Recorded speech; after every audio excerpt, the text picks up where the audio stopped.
Hello, my name is Patrick and I would like to talk to you tonight about the procedures involved in changing a flat tyre. Now, being an automotive technician, I have been responsible for changing more flat tyres than I care to remember.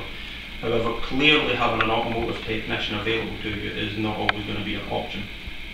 In fact, ActiveTools.com tell us that in the United States alone, 7 tyres are punctured every second, resulting in 220 million flat tyres each year. Clearly, if you're a vehicle owner living in the United States and haven't yet experienced a flat tyre, it's probably just a matter of time. First things first, just like any other vehicle maintenance, the most important thing is safety.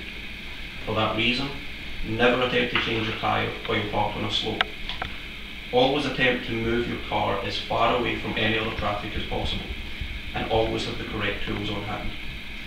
To change your tyre, you will need your owner's manual, 1 tyre iron, and 1 car jack.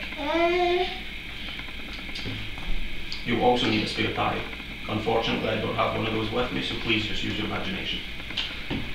Before doing anything, you want to go ahead and make sure your emergency brake is on.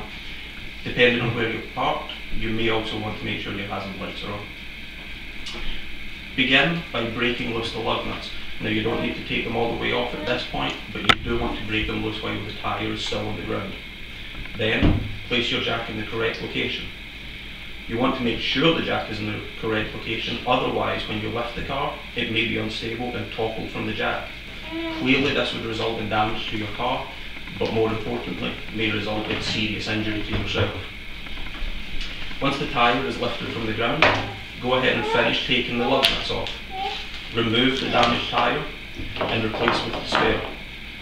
Go ahead and tighten the lug nuts as much as you possibly can while the tyre is still in the air before dropping it to the ground. Once on the ground, finish tightening the lug nuts. I cannot emphasise this enough, it all goes back to personal safety. There is no point putting a nice, new, air-filled tyre on your car if you run the risk of it falling off 10 miles down the road. Make sure those lug nuts are tight. Once you've done this, the job is more or less complete. All you have left to do is pick up your tools and make sure you put your damaged tyre in the trunk of your car. I do recommend visiting a professional automotive repair centre at your earliest convenience. Once there, they can recommend whether the tyre can be repaired, and if not, replace it. Now, I'd like to thank you for listening to me tonight, and I hope you have learned something. The reason I hope you have learned something is because upon entering the building tonight, I took the time to puncture your tyres.